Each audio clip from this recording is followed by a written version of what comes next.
Bueno, el texto que leímos hace un momento es un texto clásico de lo que significa seguir a Cristo.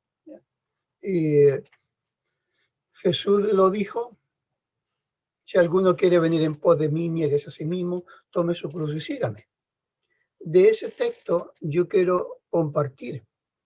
Lo he visto muchas veces el texto, en otras ocasiones, pero ahora tengo una perspectiva mucho más completa. ¿Ya? Este es el costo. Pero hay otros textos de la Biblia que nos hablan de beneficios. Entonces, lo que pretendo esta mañana es compartir costo-beneficio. Son frases muy comunes hoy en día. Cuando uno va a comprar algo, le dicen, mire, costo-beneficio, y le explican todo lo bueno que tiene y todo lo no tan bueno. ¿Ya?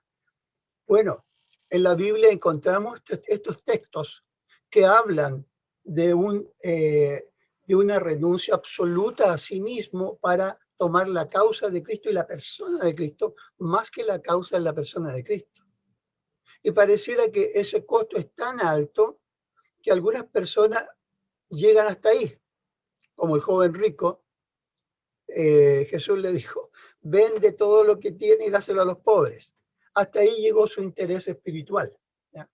Eh, entonces, algunas personas ven esto, el costo, y ese es el límite de su seguimiento a Cristo. Entonces yo quiero mencionar ambas cosas. Jesús tiene un costo tomarlo, pero también Jesús promete ciertas cosas que nadie más puede entregar. Por ejemplo, bueno, lo voy a mencionar de manera más profunda adelante por el momento. Este es el costo. ¿Ya? Niéguese a sí mismo, tome su cruz y sígame. Estas cosas primeras que Jesús dice, es importante enfatizarlas, porque esto fue dicho a los discípulos, fue dicho a aquellos que estaban más cercanos a Jesús y que querían seguirlo hasta el final. ¿Ya? A ellos Jesús se dirigió y dice, si alguno quiere venir.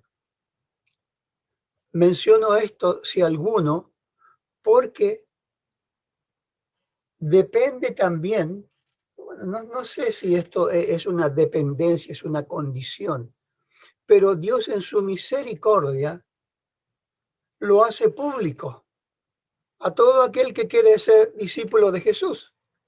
¿Quién podría negarse a ser discípulo de un gran líder? De todos los líderes que existen en la humanidad, ninguna persona ha causado el impacto que Jesús ha causado en la historia. ¿Quién no desearía ser discípulo de ese gran líder? El punto es que Jesús lo hace aquí general, pero también hay un aspecto particular que Dios tiene que obrar en el corazón de la persona.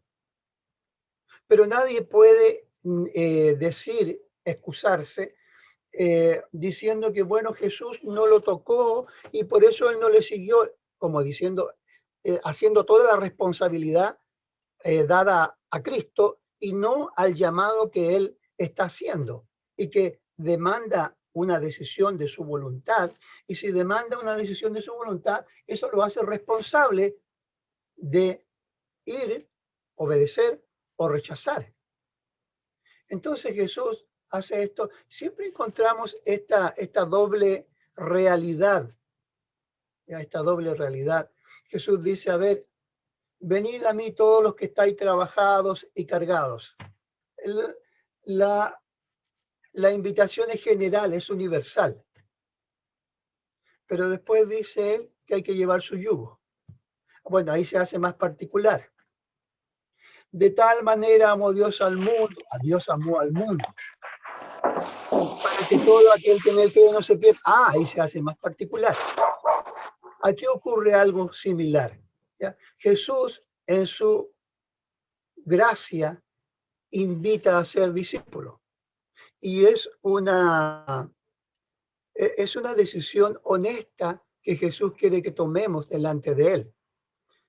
Pero los versículos anteriores también han hablado acerca de calcular bien el costo. ¿Ya? Así que alguien quiere edificar algo y no calcula, etcétera, etcétera. Si alguien quiere hacer la guerra a su enemigo y no calcula cuántos hombres tiene, piénselo bien. Lo mismo sucede acá. Jesús dice, mire, a los discípulos, ¿quieres ser discípulo de Cristo? Bueno, hay mucha gente que solamente quiere ser simpatizante de Cristo. Jesús quiere discípulos, no simpatizantes. Son los discípulos los que están logrando que el evangelio crezca y los que están siendo de modelo a las próximas generaciones. Pero muchos quedan en la mitad sencillamente porque no vieron el costo. Bueno, la invitación que Jesús hace esta mañana a través de su palabra es a que seamos discípulos. Pero discípulos informados. Esto tiene un costo. Y Jesús hace el llamado, nos hace el llamado, pero ahora también Él quiere que calculemos el costo. Y Jesús dice acá, lo primero que Jesús dice, mira, esto no es exclusivo de algunas personas, para todo el que lo recibe, pero tiene un costo. Hay dos condiciones. Bueno, hay una tercera, pero yo voy a tratar solamente las dos primeras y después la tercera. Lo primero es negarse a sí mismo. O sea, no puedo en el reino de Dios ser discípulo de Jesús y hacer lo que yo quiera. No puedo ser discípulo de Jesús a mi manera.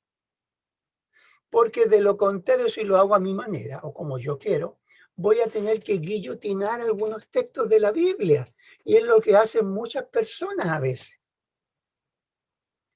Venid a mí todos los que estáis trabajados y cargados.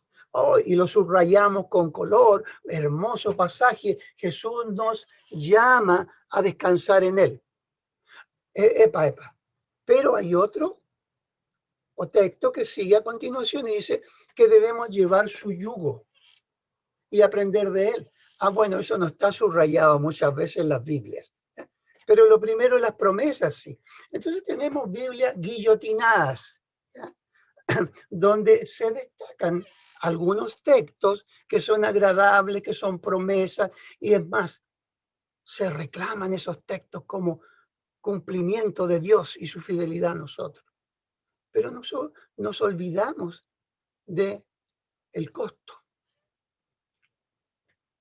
Ser miembro de una iglesia implica un costo. Tenemos que mantener la iglesia, un costo. Eso no está en la letra chica, no es lo que Jesús nos llama. Tiene un costo, tenemos que orar unos por otros y estar preocupados unos por otros. Tiene un costo, a veces tenemos que compartir lo que Dios nos ha provisto con otros que tienen más necesidad, tiene un costo. Entonces no podemos vivir el evangelio a nuestra manera. Entonces lo primero es, dice Jesús, negarse a sí mismo. Yo me lo imagino como una persona que va en un auto. ¿Ha ido buscando una dirección con 3 o 4 personas en el auto? El de atrás dice, no, a mano izquierda. El de adelante dice, no, a mano derecha. Y uno está ahí. Bueno, ¿quién está en control? Es muy similar a veces cuando las personas quieren seguir a Cristo a su manera. ¿Ya? Si Jesús no está en control del manubrio, entonces no podemos ser discípulos. A ver, para entenderlo mejor. En todas las casas o en la mayoría de las casas tenemos algo que se llama control remoto, ¿no? Y en el control remoto uno pues, cambia, zapping le llaman, ¿no? Y uno cambia en la frecuencia, en el canal que quiere. Educativo, no educativo, película, etc. Pero ¿qué sucede cuando hay 3 o 4 personas en el living de la casa y cada uno quiere su propia programación? Bueno, hay una lucha constante. ¿Quién no ha vivido eso? Que la persona del lado quiere otro programa y uno como tiene el control, uno lo maneja y quiere ese programa. Y el del lado dice, no, sí, es muy fome eso, mira, no pasa nada, muy aburrido. Y intentando. Esa lucha que se da porque una sola persona necesita tener el control, es la que se da en el cristiano que quiere ser discípulo de Cristo, pero no deja que Jesús tenga el control. ¿Ya? Él dice, niéguese a sí mismo. ¿Por qué negarse a sí mismo? Para que Jesús sea el que maneje el auto, para que Jesús sea el que tiene el control del televisor, lo digo de manera ilustrativa. ¿Eh? Cristo es la cabeza del discípulo. Él tiene que tener el control.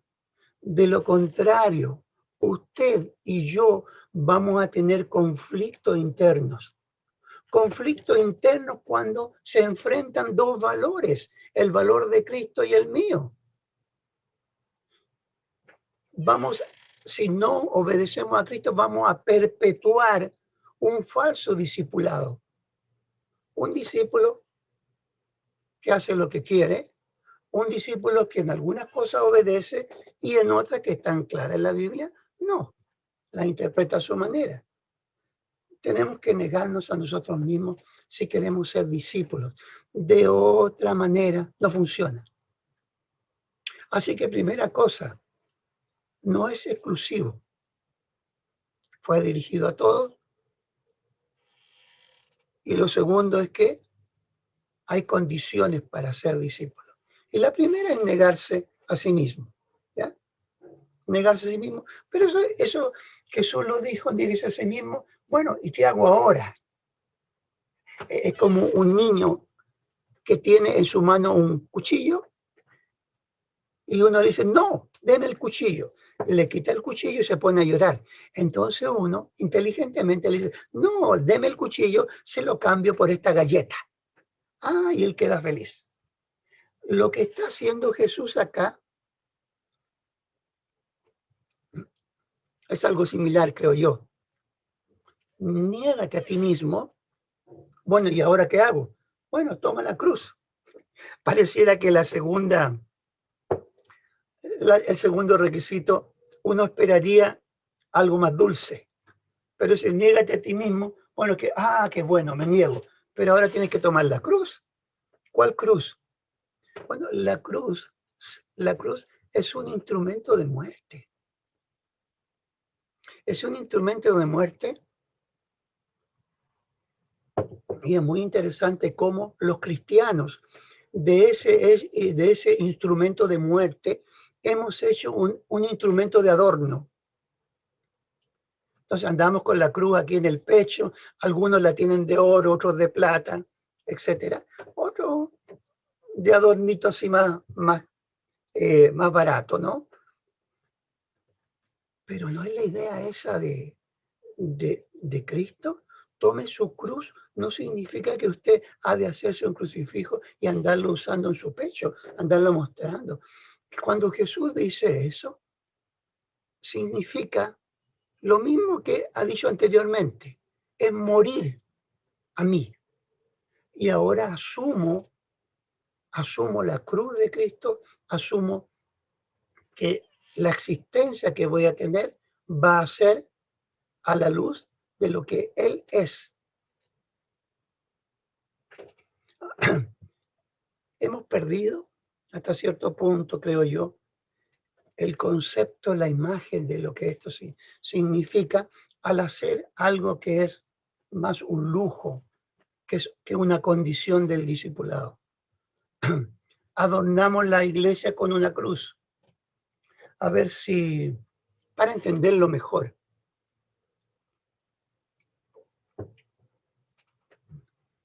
¿Qué instrumento de muerte hoy se usa actualmente? Bueno, la guillotina en la Revolución Francesa era un instrumento de muerte. En algunos estados, en Estados Unidos, existe la silla eléctrica. En otro lugar existe la cámara de gas. ¿Qué le parece si usted va a una iglesia y encuentra una silla eléctrica delante? El instrumento de muerte. Porque Jesús, si Jesús hubiera estado en este tiempo, a lo mejor hubiera usado otro instrumento. Y cuando uno piensa en eso, es un poco, eh, es un poco desagradable, ¿no? Pero en su tiempo, eso es lo que significaba cuando Jesús dijo, tome su cruz y siga. La cruz era el símbolo de muerte de un imperio cruel, el imperio romano. Y Jesús está diciendo, mira, tienes que negarte a ti mismo y tomar tu cruz y seguirme. O sea, tienes que morir a ti de la misma manera como muere el que está siendo ahí crucificado y seguirme a mí. Entonces, algo que es desagradable en el tiempo de Jesús, lo hemos hecho agradable y lo hemos adornado, lo hemos maquillado, pero no hemos entendido que es el costo de seguir a Cristo, negarse y tomar la cruz. Si una persona abraza este concepto, no tendrá problemas más adelante, porque ninguna cosa que Jesús demande de él será tan grande como lo que hizo Jesús en la cruz.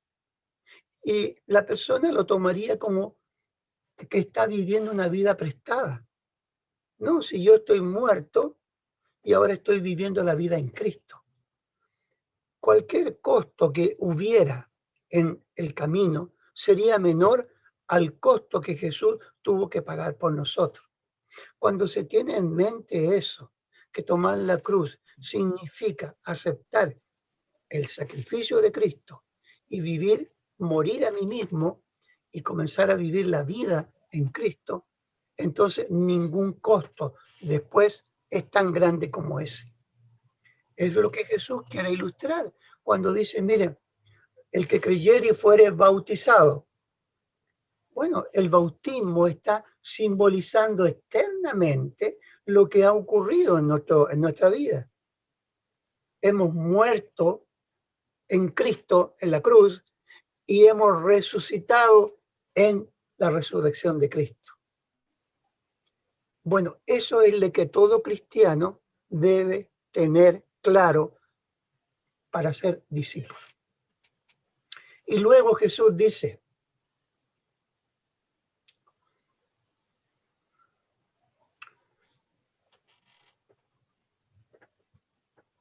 si alguno quiere venir en pos de mí, dice, niéguese a sí mismo, niéguese a sí mismo, tome su cruz.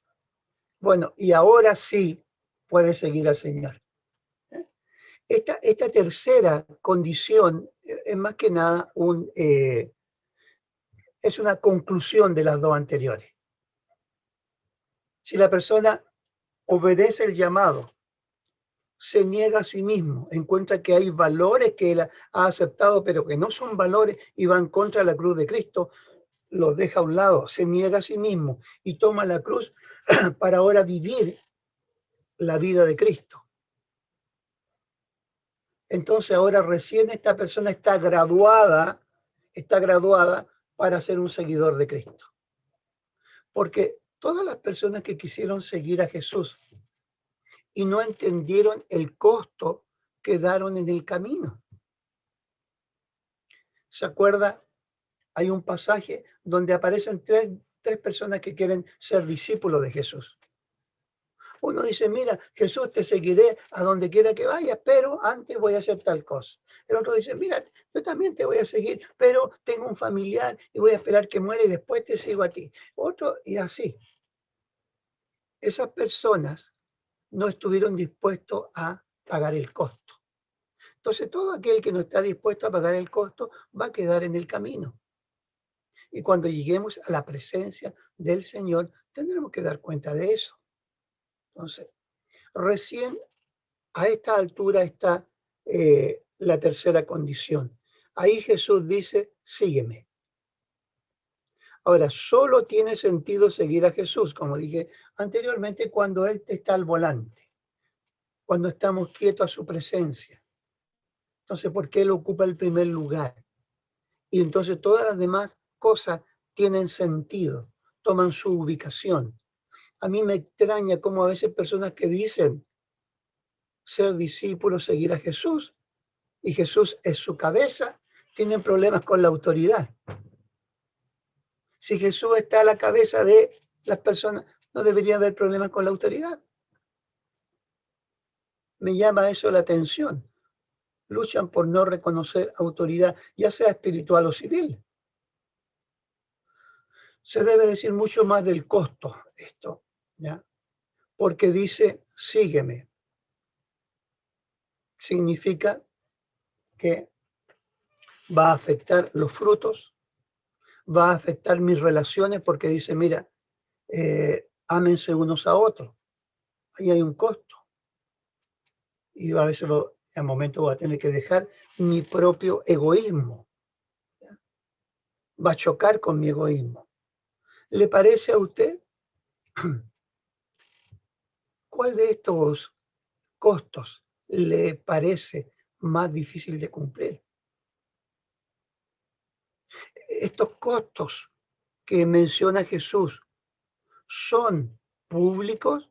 ¿Son populares? ¿Son llamativos para seguir a Jesús? ¿O se ven como una manchita dentro del mensaje de Cristo?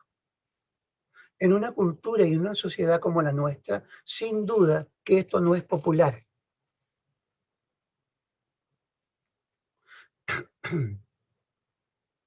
A ver, sería políticamente incorrecto, como dicen algunos. ¿Eh? O sea, algunos manejan las verdades para hacerlas aparecer de manera más aceptable. Jesús está diciendo acá, mira, este es el costo de seguirme. Si alguien quiere seguirme, niéguese, tome su cruz y ahora sí está en condición de seguirme. Hay requisitos. Entendido estos requisitos, yo quiero también mencionar para tener todo el cuadro completo, que también Jesús habló de beneficios a los discípulos de Jesús. Y por lo menos voy a mencionar 3 beneficios de manera rápida.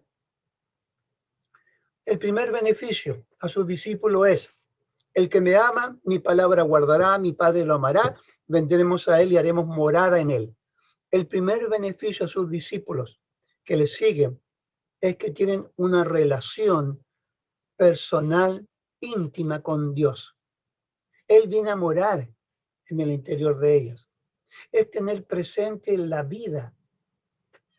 Como Jesús lo dijo, mira, Dios no habita en templos hechos de manos, habita en corazones dispuestos. Como dice la canción, saca a Dios del madero y clávalo dentro de tu corazón. Primera bendición. Primera bendición. El segundo beneficio, ¿ya?, es lo que dice Jesús.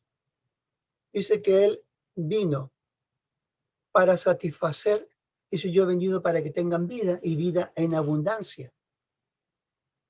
¿Qué significa eso? Significa que Él le da sentido, propósito, en una cultura en la cual vivimos nosotros, donde la gente ha perdido el sentido de la vida, donde la gente tiene depresión porque tiene que confrontar preguntas: ¿por qué estoy acá? ¿Hacia dónde voy? ¿Qué pasa conmigo? ¿Cuál es mi identidad? En una cultura así donde nos topamos con gente, y no son pocas, Jesús nos da un sentido. Dice, mire, yo he venido para que tengan vida y la tengan en abundancia. El tercer beneficio es: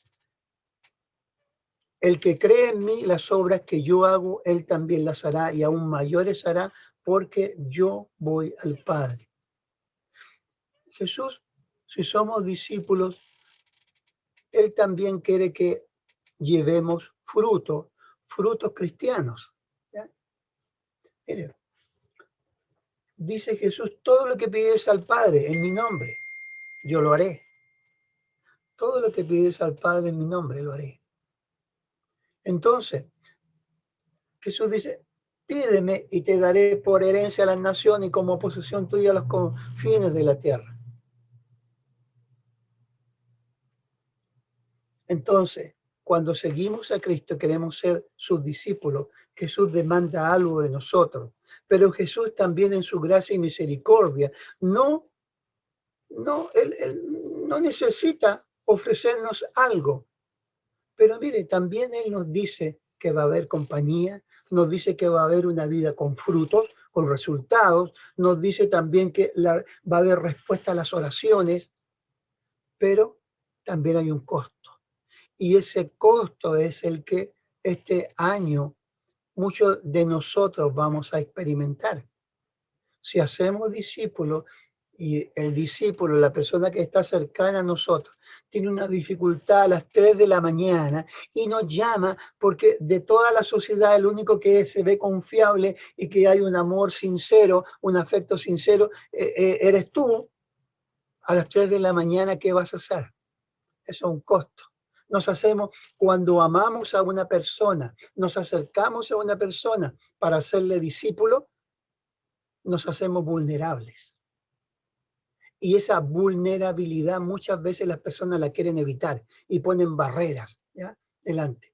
Pero no podemos llevar el fruto que Dios quiere que llevemos si no estamos dispuestos también a pagar el costo. Que el Señor le bendiga, que el Señor aclare en nuestra mente lo que significa ser un discípulo de Jesús.